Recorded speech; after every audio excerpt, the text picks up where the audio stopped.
নিরাপত্তার চাদরে আমরা বসে থাকি। আরে ভাই, আপনি আমাকে একা নিরাপত্তা দিয়ে কি করবেন? সারা বাংলাদেশের প্রত্যেকটা গ্রামে গঞ্জে আমার মতো আস্তাদ আব্দুল্লাহ এখন জেগে উঠেছে। আমার তারাই হচ্ছে আমার নিরাপত্তা।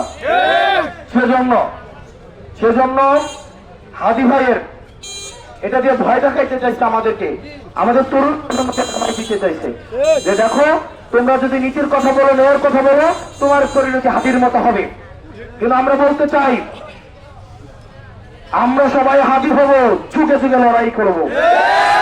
আমরা সবাই হাদি হব, যুগে যুগে লড়াই করব। আমরা সবাই হাদি হব, যুগে যুগে লড়াই করব। এই তরুণ প্রজন্মের জোয়ার কেউ থামাইতে পারবে না। এই তরুণ প্রজন্মের যে জোয়ার উঠেছে, সেটা নির্বাচনী ফলাফল এই তরুণ প্রজন্মের জোয়ারকে থামাইতে পারবে না। নির্বাচনী ফলাফল নির্ধারিত হবে আসপানে। আমরা আমাদের কর্ম করে যাব। নির্বাচনী ফলাফল এই মজলুমের কণ্ঠ জালিমের বিরুদ্ধে সবসময় চুপচাপ থাকবে। নির্বাচনের জয় পরাজয় এই কণ্ঠকে কখনো থামাইতে বা এই কণ্ঠকে সংকুচিত করতে পারবে না। এই কণ্ঠ অব্যাহত থাকবে।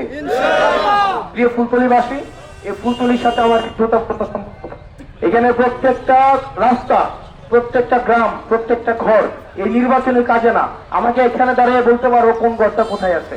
আমার মামার বাড়ি হচ্ছে এই জমিটা পারিলে আমার মামার বাড়ি। আমি পড়াশোনা করছি জমির ওই পাশটায়, পারুয়ারা কলেজে।